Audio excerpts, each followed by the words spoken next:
Hello, welcome to this masterclass. Students, how do you see the world in 2015? This is a masterclass organized by the Council on Business and Society, and it's an initiative by from Professor Xavier Pavie from ESSEC Asia Pacific. So thank you, Xavier, for this initiative.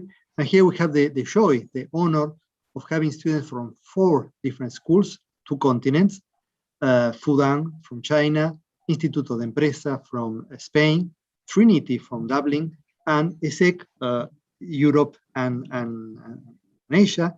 And here I was thinking this morning, sometimes, usually almost always, whenever we have a master class, is well, a panel from very experienced persons, experts, who bring their perspective. And here is a different approach. It's interesting as well, and maybe even more interesting. So here we have a young persons, aspiring professionals, let's say soon-to-be leaders, who bring us their perspective, they share their perspective for the next years to come. So welcome.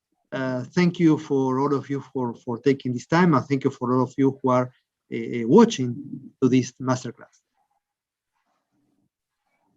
Thank you very much, Adrian. Thank you for hosting us and the CoBS, the Council of Business and Society, which is a very important mission, actually. It's a great pleasure to host as well and to co-host with you this very important masterclass dedicated on the future, dedicated on the imagination, dedicated on what the students are thinking about the future. This initiative, actually, it has been made beginning of 2021, when during Imagination Week, we have decided to give the students from ESSEC Business School to think about the futures, and by the future we meant at this point of times 2050.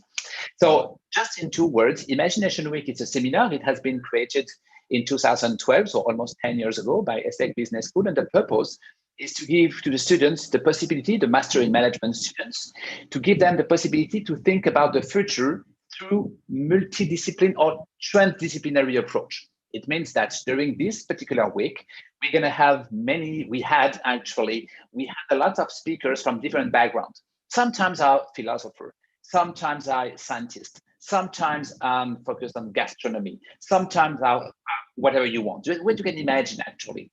What we want to do is all about business, at least for 1 week. The purpose behind that is to think about the creativity and imaginations without any other material, that just get inspirations from different speakers, and also the thought of the students. What do you really want for the next decades? We truly believe that in CoBS, as well as in our business schools, that the future belongs to the students. So we cannot imagine the future without the students. So that's why we give them the floor, we give them the creativity without any boundaries, without any framework to think about it. This seminar is really specific. On one hand, you have some speakers, very original speakers, very unique speakers, as well as, on the other hand, you have workshop, and the students have to make some project to imagine what it could be, what the future could be. When we have done that, that was in January, we have decided as well to do a survey, and to do a very original survey, to let the students to express themselves about how they can see the future. We did it with a startup, a very innovative startup based in Singapore, OPPi, and I will give the floor to one of the very important manager of OPPi, just to share with us the thought of the students, the result of the survey. Before that, I want to thank all the students from the CoBS, because actually the purpose is it has been made at the beginning by ESSEC Business School for the survey, and we have 2 students from ESSEC Business School. It's very important to embrace this question of imagination for the futures with all the school from the CoBS. And that's why I want to thank and welcome Chen and Chu Tian from Fudan. I would love to thank as well Taylor and Adrian from Instituto de Empresa. I would, of course, to thank Margot and Melissa from ESSEC Business School and Connor and Abidja from Trinity College. Thank you very much to be there. The purpose for this masterclass is to have this overview of what the future could be, what the imagination could be, thanks to the survey that we've made. Then I'm going to give the floor to two students from ESSEC Business School, because during these weeks, they made a project. They made a project about how we can see the futures by 2050. So I will give the floor to Margot and then Melissa just to explain what they've done. And then we're going to debate with all the students all together. So again, thank you very much to be with us. I will be the MC of this masterclass. But to start, I will give the floor to Santosh from OPPi. You can share your screen, Santosh, and you can comment in just a couple of minutes what are the outcome of the survey. Thank you, Professor Xavier Pavie, for inviting OPPi to this amazing conference where we can imagine what the future can look like in 2050.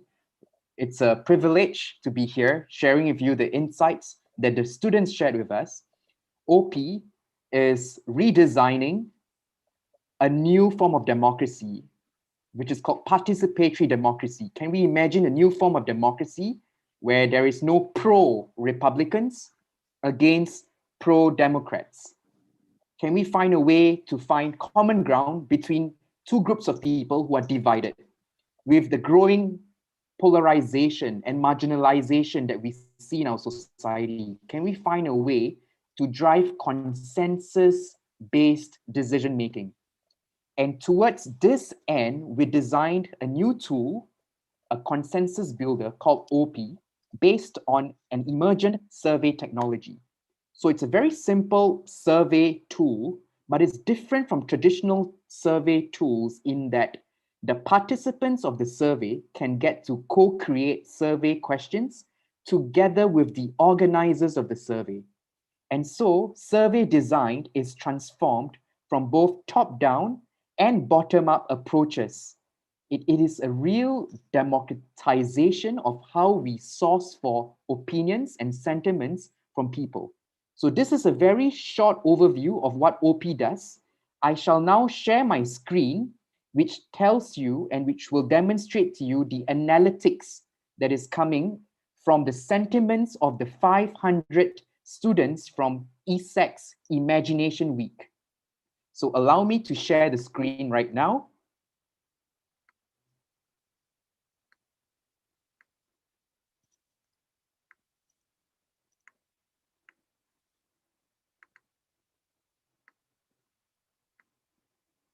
So this was a conversation that we had at ESSEC Business School with the French campus. It was held on the 4th of January to 17th of, it was held over 1 week. So from the 4th of January to about, for 1 week, 11th of January, for 1 whole week, we left this conversation on, and we had 510 participants from the French side of the ESSEC Business School. And we had so many votes on the conversations. Professor Xavier and the OPPi team formulated 7 simple opinions or statements that we wanted to source students' views on. But the conversation was so interesting and so lively that we got 110 comments from the students on these issues that they cared about. Out of this 110 comments, we enabled 18 comments. So here you can see that 7 comments or statements were top-down, designed entirely by the OPPi team and Professor Xavier Pavie, who are the organizers of this conversation. But 18 comments were ground up from the students. And what I'm going to share with you is the 7 plus 18 statements, the 25 statements that people were voting on and people were sharing their views and their opinions on. So this is where all the 25 statements are. The 25 statements, each statement represents a bubble, and the bubbles are colored according to the categories they fall under. There are currently 4 categories that the bubbles fall in. The green category is common ground, the yellow category is acknowledge, the red one is divisive, and then the blue one is emergent. The bubbles or the issues or the statements that people have voted on are now plotted on these two dimensions. The x-axis is consensus. The greater the amount of consensus on a particular issue, the further right it will fall on this chart. The greater the participation on the issue, the further on the y-axis it will fall on. We will first look at the common ground statements where there is majority consensus and participation, which are the green bubbles. If you hover your mouse over the green bubble, it will tell you which statement it is. Where there is general common ground and consensus is statement number 5 over here and statement number 17 over here. And these two statements are here. So we have 80% of the 500 students who agreed that in 2050, Asia will be the first economic continent and China will beat the USA. There is majority consensus on this issue, but there is also common ground and consensus on this statement. It is hard to predict 2050 since there are many variables that have not shown up yet. Just in 2019, we couldn't have predicted the 2020 pandemic that shocked the world and killed millions of lives. So there is this idea that is very difficult to predict the future, and there is consensus amongst people. There are two statements with consensus, but there are far more issues that divide the entire audience. And let's look at the issues that are divisive in nature, which are on the top left-hand corner. And there are these 6 issues, which I will then share with you right now. The issue that was the most divisive amongst the sentiments of the students was statement number 14, which is over here. If you hover your bubble, if you mouse over this bubble, statement number 1 and statement number 7. So let's just take some time to look at these 3 statements that were the most divisive on the other end of the spectrum. Statement number 14, in 2050, the problem of gender inequality would have resolved. We had 40% agree, 42% disagree, and 17% undecided out of 343 votes cast. In 2050, the world will be more humanistic. This is against very, very divisive. 44% who agree, 40% that disagree, and about 15% that is undecided. There is also divisiveness on these few issues, if you can take some time to look at them, on whether we would dramatically drop CO2 emissions and if the planet will be in better shape than 2020. In 2050, where a new kind of spirituality will be shared to unite humanity. This is also very divisive. In 2050, whether people will be able to control their own data, there is no consensus on these issues. And this other statement, considering the intense money-minded approach of major organizations and corporations of the world, corrupt governments fighting for power and selfish individuals, it is tough to see 2050 being more or even as humanistic as today. 56% agree, 31% disagree, and 11% are undecided. So what we can see from this issue map is far more than the issues that unite us, which are 2 issues where we have consensus. There are a lot more issues that are divisive. Acknowledge is between divisive and common ground. So if you click on the yellow, these are the issues where there is a majority opinion, but the minority is not insignificant enough for you to ignore their views. So these are some acknowledged statements. I will just take you through 2 or 3 of them. In 2050, we will recover from the Third World War. 19% agree, a non-insignificant minority that's agreeing, and that is undecided on this, whereas there's a majority opinion, 53% that disagrees. In 2050, whether Europe will become a federation, 75% disagree, whereas you have a significant minority, 13% that agree, and 10% that is undecided. Here are some other issues, whether most fields of human lifestyle will be dominated by robots and technological innovations, but they do feel that a few other fields, especially education, will become more humanistic. You have some area to acknowledge minority views on this. there is no very high consensus or common ground on these issues. Whether the population and people living in cities will increase, the situation will become worse unless a highly sustainable agricultural revolution pops up. Populist movements will develop in many European countries. Digital giants will always look for a solution to survive with regards to the control of people's data. These are some issues where there is neither divisiveness nor high common ground. So this is where you have acknowledged emergent surface entirely from the ground. So these are where we have some emergent insights, whether vegetable meat will become cheaper than the regular one and thus be sold everywhere, and whether AI will help focus on human emotions. These are some emergent insights coming from the ground. Let's analyze two of the divisive statements in our analytics report right now. Statement number 14 and statement number 1. So if you go down to statement number 1, the world will become more humanistic. If you look at the countries where the students are coming from, an interesting insight surfaces.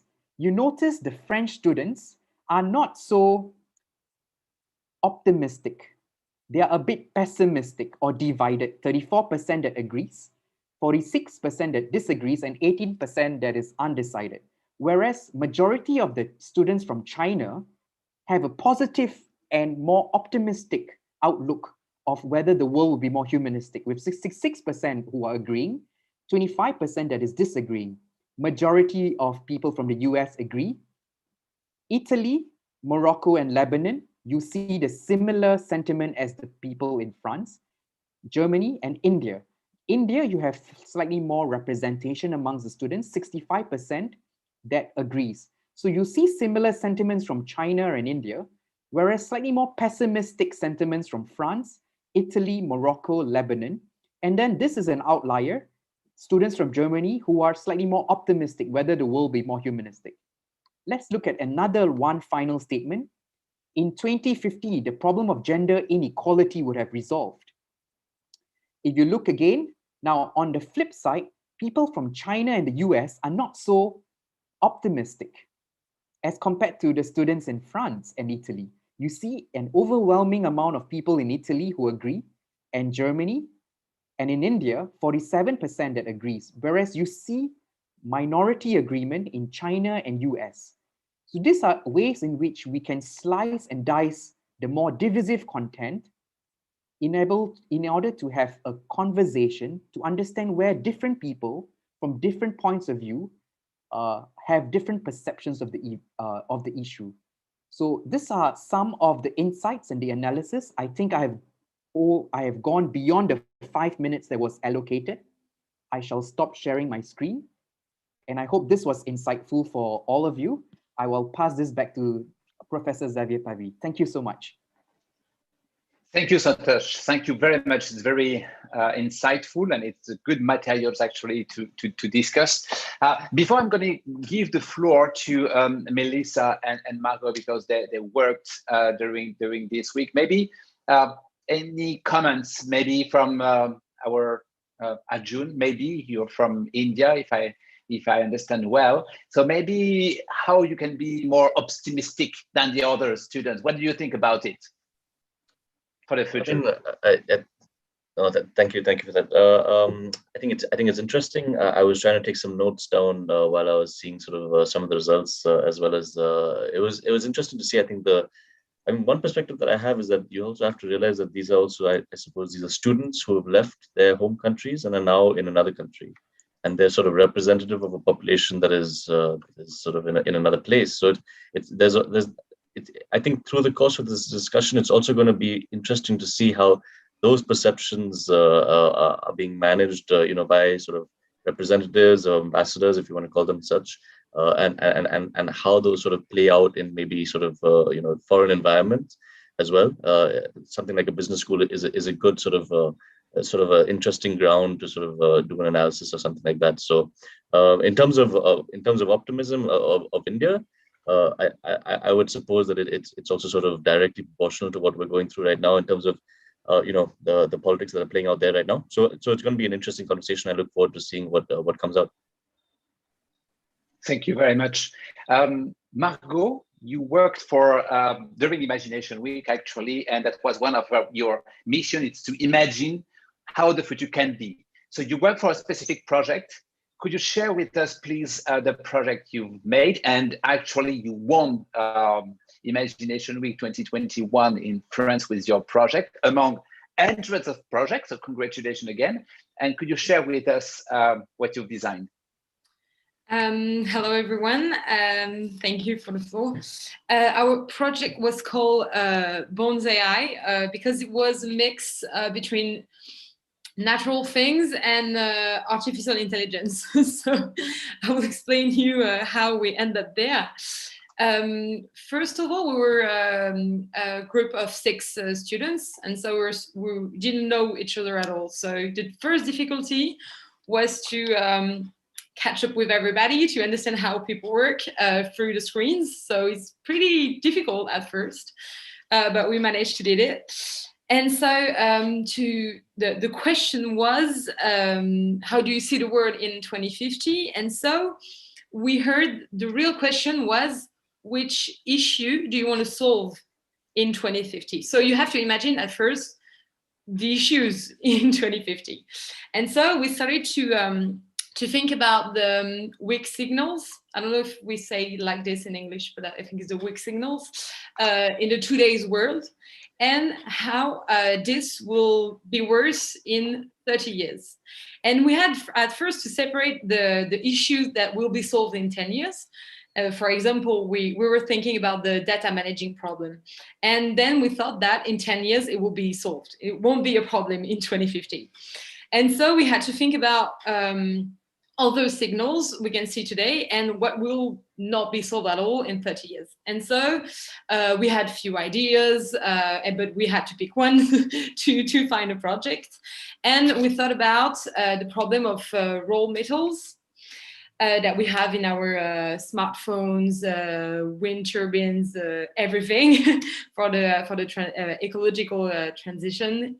We need this, and so we thought about a project that will solve the problem of having raw metals in everything. And so we had a pretty crazy idea because I don't think it can be actually done. But we have the idea of using the sap of trees to replace all the raw metals we have in motherboards or in smartphone, everything. And so we had the idea of creating a particular plants that have this particular sap that has the same conductivity of every raw metals. And with this, we will be able to create 100% recyclable motherboards and smartphones, etc. So I don't know if it's really if it's like a real imagination of 2050, but this is how we created the project. First, saying all the weak signals, thinking about the weak signal that will be actually still a problem in 30 years, and then trying to imagine something kind of crazy you will do in 30 years. So if you have any questions. Great, thank you. Thank you very much. That's the purpose of the imagination and creativity. It's not thinking about the constraints that we have, but how we want to design it in any future. This question of artificial intelligence is very important, and actually it's very preeminent and more actually in Asia. Do you think, Chen, for instance, do you think that it is why, according to the students, which really believe that the future of the economy will be maybe in Asia? Do you think it's relevant? Chen, you are in Fudan, Japan. How do you feel the future, the imagination by 2050 in Asia, and more particularly maybe in Japan? Before answering the question, I'm actually in Shanghai, but anyway. So the question is about how do we in Asia think of the future of economy will be in Asia, right? Or just imagine? Yeah.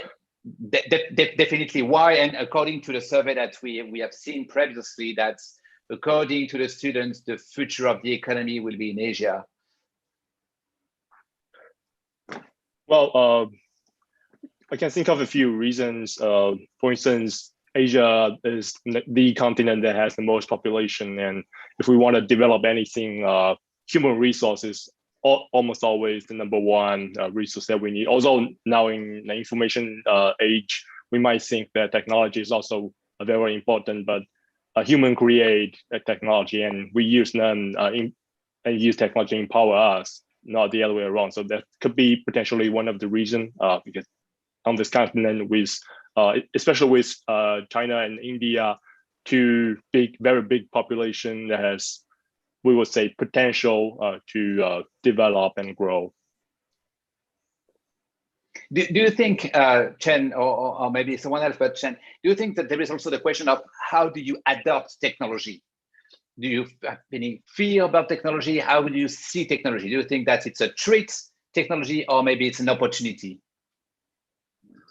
It is both a threat and an opportunity. The threat is that certain, I would say, business owner at this age, they will think of with the technology, they could replace human labor. However, well, in that sense, it will be a threat because it is restructuring the society in a very risky way. However, if you think of it from a different perspective, if we empower human resource with technology, then it will be a huge opportunity to increase our productivity and then develop the society and everything.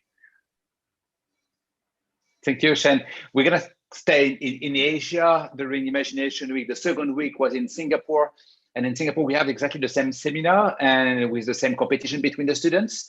And Melissa and her team actually won the prize, the first prize about what imagination could be by 2050.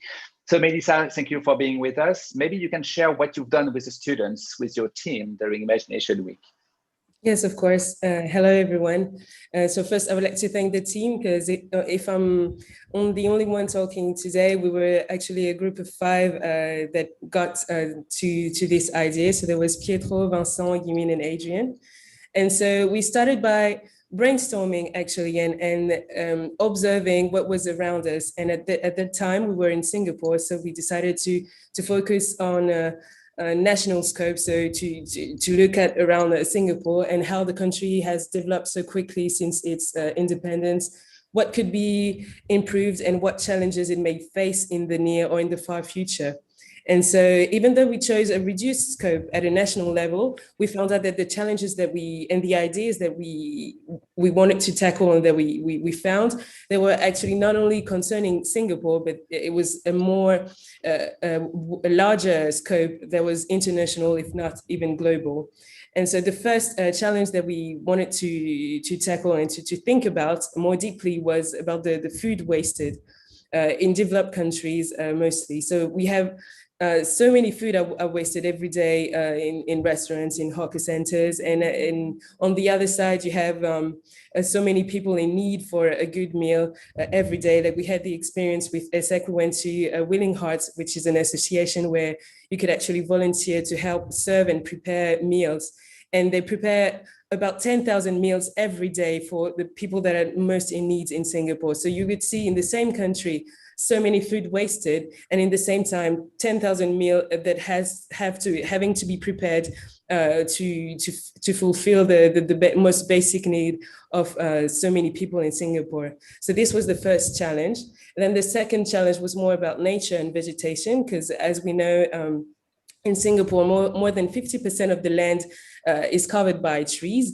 And Singapore is very small, but it's developing very, very quickly. And if you've ever been to Singapore, you can see that at every corner there's a construction site. And so we were thinking about how are they going to keep that balance between forestation and between the new buildings that are being built just for the development, economic development of Singapore. So this was the other challenge that we wanted to tackle. So it was we should have chosen one of these two challenges, but we chose to tackle both and have like a cross-disciplinary approach.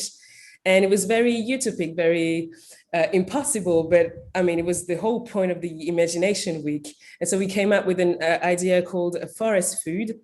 And so the idea is actually to have genetically modified trees that we use the organic waste to then produce and recycle the waste and produce them as new fruits. So when you know that there's more than 1.4 billion tons of food that are wasted every day, and if you could, with these trees, recycle them and make them into new organic matter, this would help so many challenges, like first wasted food and malnutrition, and it will also help vegetation, air pollution, and keeping the biodiversity by creating new trees and planting new trees. So even if this was totally, like, for now, it looks totally imaginable and unfeasible, we wanted to end our presentation in a more concrete way by inciting people to act now and by taking small but impacting actions to tackle these challenges. And so while doing the whole week, the process of thinking about this project, we realized that actually imagining how we could improve our future was kind of the same process as searching for a new business or the new unicorn. So you need to find a need that still hasn't been addressed and ask yourself how and why we can answer this need. So it was a very interesting week where we didn't speak at all about business, but it was more about like thinking about our future, where we are the only one. The students are the people that can actually make a change in the future.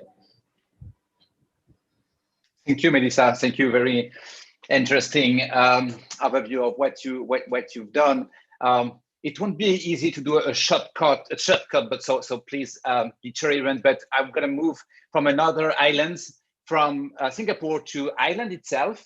Connor, I would love to hear from you. That's how actually you can imagine the futures and how you can think about what the future could be actually. And it could be in your daily life, it could be at your school itself, or it could be that, do you think that it's so far from you? As, for instance, the survey mentions, and many students said, no, actually, it's not very easy to think about 2050. It's just drastically too far, so I'm not able to do it. Or do you think that's the role of the student to think about the future, even though it's quite far away from now? Yeah, well, I think as students, we have a responsibility to think about the future. I think we need to think in terms of digitization, steering smart cities. We've talked about Singapore already.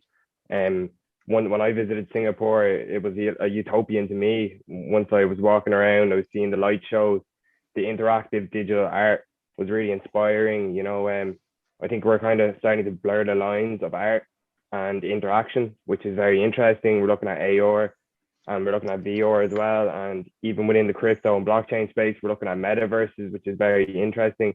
And there's a lot of really interesting developments along them lines. And I think using Internet of Things technology to improve lifestyle through the efficient management of resources, we can find the best possible solution optimized to monitor a wide array of aspects. So to break that down, it can be as simple as our logistics. Like in Ireland, our train systems are incredibly inefficient. We operate off legacy software, even to the point where you won't know if a train's 5 minutes away or not. When I was in Singapore, every 30 seconds, there was a high-speed train coming. And these are small things that when they build up over time, they really enhance the productivity and the actual regional development. Next, decentralization, which is defined as the process of distributing and dispersing power in the system so that we don't have to rely on a central authority to make decisions. So in this aspect, we can look at 3D printing and we can look at 3D printers and what the use cases can be for them. I was looking at a case study from Australia when the pandemic hit. They were struggling to get PPE for vulnerable individuals and hospitals.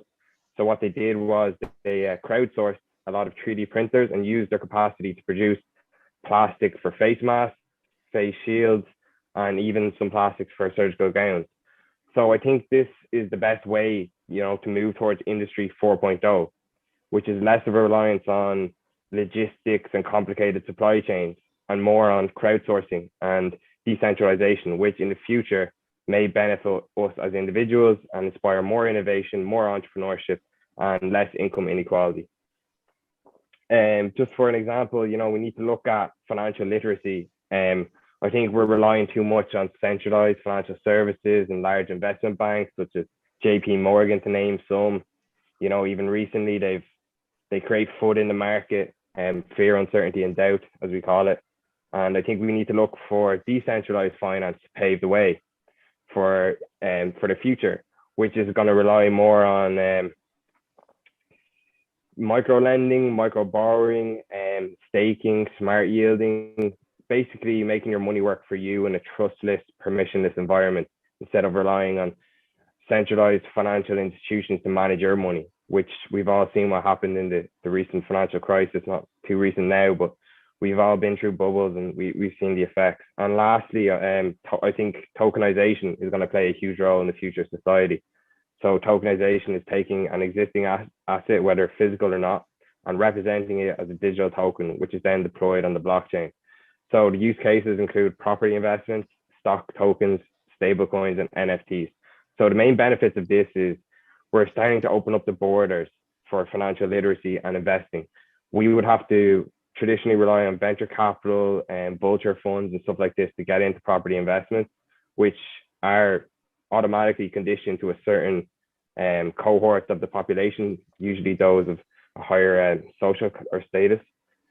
And with blockchain, we can use trustless, permissionless, we can encourage financial inclusion, and we can disrupt traditional markets, we can increase security, faster processing, and most importantly is the 24/7 availability, especially with stock tokens. We're looking at bringing stock markets online on the blockchain, which would mean that to be 24/7 settling and clearing, and there'd be no need for financial clearing houses and stuff like that. So there's a lot of opportunity for disruption. Great, thank you, Conor. Thank you very much. Actually, that was very interesting. That's how you mix actually the future with a lot of technology, from 3D printers to NFT, for instance, and others technological development. Thank you very much for this point of view. Abhijita, what do you think about what Conor just said? To what extent actually what he said would be about the futures and in a certain way full of technology or new disruptive developments? And what about the human side? How you can see on your side, Abhijita, for instance, the human side of the future of the, I don't know, the next decades? Yeah. So I'm just to rephrase, I'm not that great with anything related to technology. So I would, focus more on the humanistic side. That's perfect. Yeah. So I do think that technology is the future, whether we like it or not. But there are certain elements of life that technology alone can't fulfill, and I think those elements more humanistically is going to remain the same. Even if we take an organization. So I'm currently an HR student. So I feel like there are certain aspects that technology alone can't fulfill. And those humanistic aspects, like somebody else mentioned before, when it's fused in a perfect way with technology, I feel like that's going to develop an organization which will develop the economy as a whole. It's just going to be a domino effect from there. And certain aspects are there where the human touch is extremely important. And I feel like fields such as psychology that's growing, I feel like it's going to become only even more popular, because a lot of crisis that comes nowadays is not just economical, it's a lot of psychological crisis as well. As we can see with the pandemic, it's not just the economies that are being affected, it's also mental health that's being brought up, and many other issues that are way more humanistic in nature is being brought up. So those are certain things that no amount of robotics, no amount of technology is going to be able to solve that. It's only human beings that's going to be able to solve that. So those kind of issues will remain the same, and way more humanistic issues that go beyond the realm of psychology, let's say gender.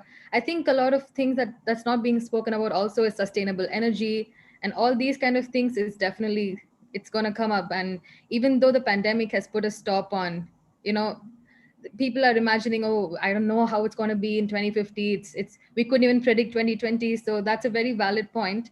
But I feel like these kind of matters have sort of set the stone on how 2050 is going to be.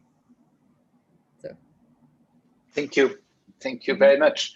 I don't know if someone wants to reflect or share their thought about it. If not, I have a very important question for you as a students. As you know, that business school, but not just about business school, it could be engineering school and so on. We always ask to ourselves that what we missed actually, or what we are missing in learning and teaching the future, what we can miss about it. Because actually, the basics is very simple. We know what's happened. We try to understand what's happened. We try to teach what's happened. but it's just what's happened or what's happened, but not about the future. It's a real challenge for us to think about how is it possible to help students to think and to design, what is the most important thing, a better future. What we missed, and we have to admit that business school, engineer school, and so on, we missed a lot of things. If we have some issues, and on my side, I'm professor of innovations, if we have some issues with some innovation, for instance, because we use lots of rare earth or because we didn't think about the recycled materials and so on and so forth. So plenty of innovation, but at the same time, plenty of issues. What we missed. And we would love to learn from you about this very important question. I don't know if someone wants to take the floor first, or maybe Adrian, that's first of my screen. Maybe you have so many ideas about it. Sure. I completely agree with you. I think one of the things that that we that we find in sort of these kind of institutions is that we're very reactive, or sort of we're playing off something that's already.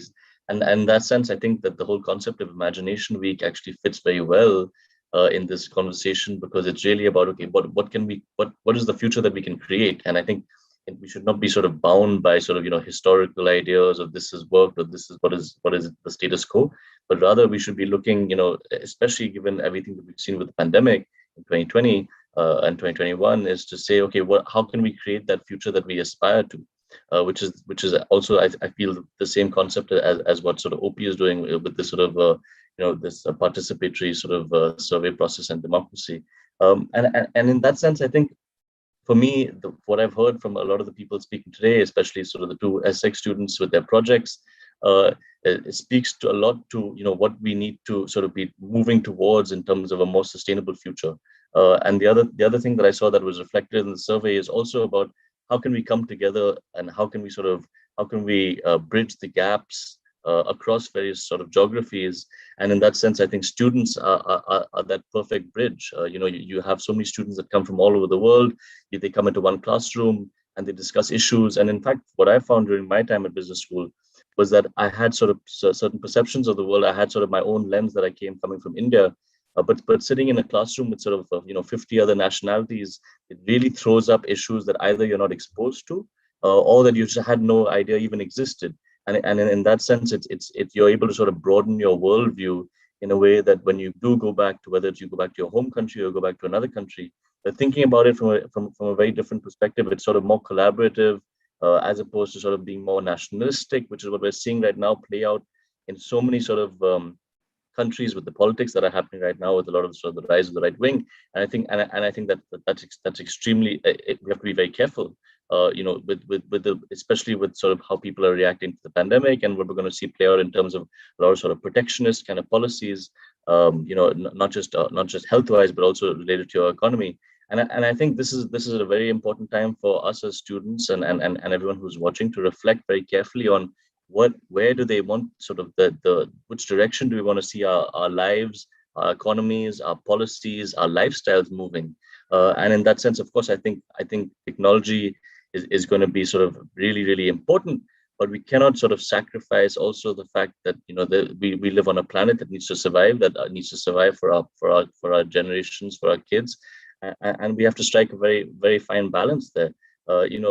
Reflecting on sort of one of the earlier questions that someone answered about sort of Asia and technology, for me, I think one of the really, really key things there is that there are huge sort of gaps in infrastructure and that's what technology sort of represents, is to sort of leapfrog those gaps. So, I mean, we have 300 million people in India, for example, that don't have access to electricity. Are we going to wait for the government to come and bring power lines? Absolutely not. It doesn't make any sense. And that in terms of the timeline, it's not realistic. But with things like sort of solar or decentralized sort of, like Connor was mentioning, with the whole rise of sort of decentralization, whether that's solar energy or it's in India, actually, we have a lot of sort of biofuel. And wind is not sort of the most ideal thing for us across the country. But it's a hybrid mix of various things that we're going to have to do to sort of look at what are the things that need to be addressed first. And I think someone mentioned this earlier as well, in terms of, food and sort of basic things that we're talking about. We're talking about food, we're talking about shelter, we're talking about access to sort of resources, employability. And so in that sense, I think the sort of the step back that we've had with the pandemic gives us this time to sort of really introspect and reflect and reassess where do we see this world headed and where would we like it to go. not just for ourselves, but for future generations. And I think that it's a watershed moment for us right now.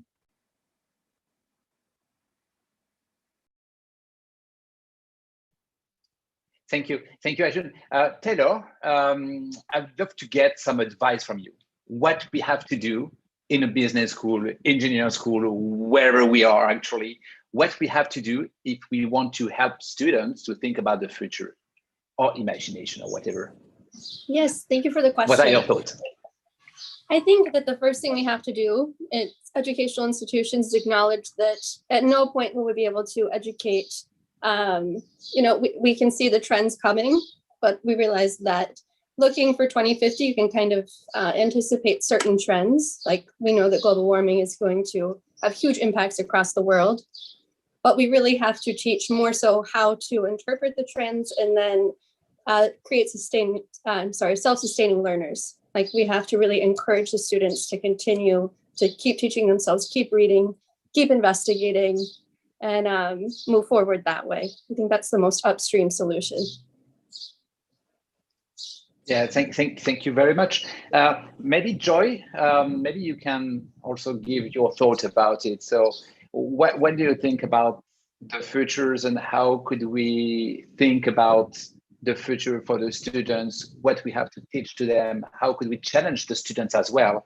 We have to be challenged as professor. We need to challenge students as well. Joy, what are your thoughts about it? I think mainly 2 points. So one is critical thinking mindset, and second one is the problem solving skills. I think in our schools, we mainly teach about students to finding problems in societies, but not solving problems, especially when they concentrate on one areas. So we might see everything, but how to solve the problems in the future in a practical ways is more important. And furthermore, I think is the critical thinking, because nowadays new things will occur. For example, the BTCs, many people were crazy about that, but how to be critical thinking towards this kind of new things is more important for business school students. Yeah, you're perfectly right. Actually, according to that's a study has been sought out a couple of months ago. According to the World Economic Forum, one of the top skills that we need to teach is critical thinking. And they mentioned that in our modern day, because of artificial intelligence, algorithms, machine learning, and so on and so forth, less and less we're gonna need actually the competence of computational skills basically, and the most important thing is critical thinking, creativity, and so on, because it will be the only additional value that a human can have, which is basically the creativity, critical thinking, and so on. That's what the rest that we have as a human basically. Now this point of critical thinking is very, very important.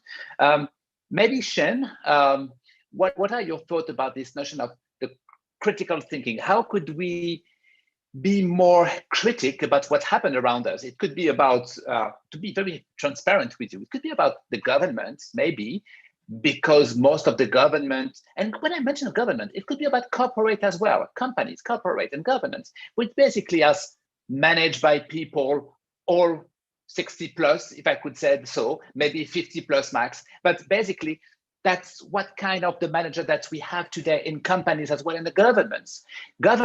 Companies are managed by people 50 plus. And how can they embrace the future if those kind of people have very different educations and don't understand the world itself? They understand their own world, but not the world that we have to build basically. And we need this critical thinking. What do you think, Chen, about it? I mean, we're talking about people who are like 20 or 30 years old, older than I am. It's a bit hard for me to imagine, but I would say that we are living in the same age, the same environment, and as soon as they find that their original or the kind of methodology they're used to does not work with the new macro environment, they will proactively seek advices and try to think of why the same old solutions that worked perfectly well in the past does not work in age today. It's some sort of a natural thing. So especially for senior managers in corporations, I would say that's a basic skills that we would expect them to have. I wouldn't say so it's always there. Yeah, thank you. This notion of critical thinking, maybe Margot, how do you think that we teach you how to develop your critical thinking? I was thinking of an answer when Joy said that we need to learn to the student how to solve problems. I was thinking that in France, I don't know for other countries, but in general, the engineers are very much better for problem solving than the people from business school. And we are better in business school for finding the problems, but it's always engineers that are able to solve it. And so I was thinking that maybe they have different way of teaching. Maybe it's because they are more used to mathematics and science things. But there is this thing that is different from these two kind of schools. But it is true that I think we have a better way to critic. I don't know how to say that, but we can imagine the world maybe better. And we are more trained to imagine like crazy projects, just as we did during the Imagination Week. It's totally crazy to think about a solution in 30 years, but this is something we do actually in business school that is not in engineering school. And they are more trained to solve the actual problems, but we are more trained to imagine the future problems. That's my opinion on the actual education. Yeah. But maybe we should. That's what Yeah, just to end about the business school class. I saw that in ESSEC we had a few classes about sustainability. With Professor Zicari, we have now the responsible leadership course that is super interesting. I'm very, very happy that we have this because it's just learning how to be a good manager actually, and it's pretty rare to have class about how to be a good person and to think about the others. And this is something we should focus more on, thinking about the others, taking all the social aspects in our way of thinking how to manage everything. And yeah, more focus on human being things and less on only the economic aspects of I don't know, of just the economic things. Yeah, I fully understand and share your point, actually. If we can move on, the question is, what are you going to do when you will work actually in companies? For instance, Connor, do you feel that you are enough equipped actually to challenge the company that you will work for in terms of, guys, we have to take care of our futures and we have to take time actually to think about imagination and the future to have a better world? Do you think that you are enough equipped to do so when you will start your job? Yeah, well, I think we need to, challenge each other in order to progress and to innovate. And I think innovation comes from challenging business models. And I think this comes back to our last point about what's missing in learning and teaching. I think business model innovation is missing in certain institutions. I know I was recently lucky enough to do a course on it, and it's really interesting when you look at how you can revolutionize business models using newer technology and make them more advantageous or optimize them. But when it comes to challenging within an organization, I think as we're younger people here, I think sustainability, corporate social responsibility, and an innovative open mindset is most important, because we as young people are different to our generation before us. We are more open to new ideas, and we're less likely to shut them down. And then I think it even plays into the pandemic and how things panned out. We've given a lot of power to governments. They've taken power during the COVID-19 pandemic, and I think democracy is under attack in certain jurisdictions. We can look at what's happening in Israel and Palestine at the moment. We can look at what's happening in Ethiopia. We can look at many different regions, and even within Ireland, we've actually fallen in the Economist democracy index rankings. So we're becoming less democratic, which is funny because of the pandemic, and we're seeing our government is actually putting through its own legislation without debating it. So it's quite a weird situation that we live in the past year and a half. So I think when it comes to college as well, we need to start, teaching our students that it's okay to challenge your government. It's okay to challenge partisan views. Our next generation, and even the generation after that, coming into 2050, they will be even, less reliant on governments in certain ways. And we're looking at, as I said, the blockchain networks and peer-to-peer networks and decentralized finance, and how we can actually reduce the power of these centralized institutions to more benefit us as individuals and citizens of the world instead of citizens of different countries. Thank you, Conor. Maybe we can continue on this very important topic that, Joy, for instance, do you feel fully equipped, or how you will challenge yourself to be able to challenge the company you will work for in terms of, we want to create a better future? How do you feel for this very important question? I think it's for maybe two ways to encourage ourselves or encourage companies to build a better world. And for one thing is to give some spiritual rewards. For example, when they do good or sustainable development for societies, give them more spiritual rewards things for companies. Because nowadays, companies were not focused on economic profits. So maybe more spiritual rewards would give them more power to do better in the futures. I think for personal experience, maybe for students or from employees in companies, maybe they would give them more development backed futures, maybe to set more goals for them to encourage themselves to do better in the futures. Maybe more clear career goals for them, and more maybe better futures development would be better for people to give more spiritual things to the societies. Thank you, Joy, for bringing up this very important word about the spirituality.